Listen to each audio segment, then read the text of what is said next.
আসসালামু আলাইকুম রহমতুল্লাহ। আশা করি সবাই ভালো আছেন।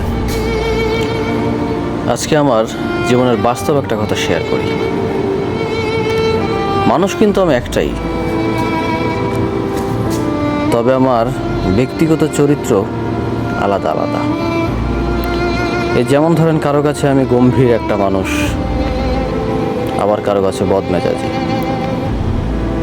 আবার কারো কাছে তো খুবই মজার, কারো কারো কাছে আবার খুবই ভদ্র এবং ভালো একজন মানুষ।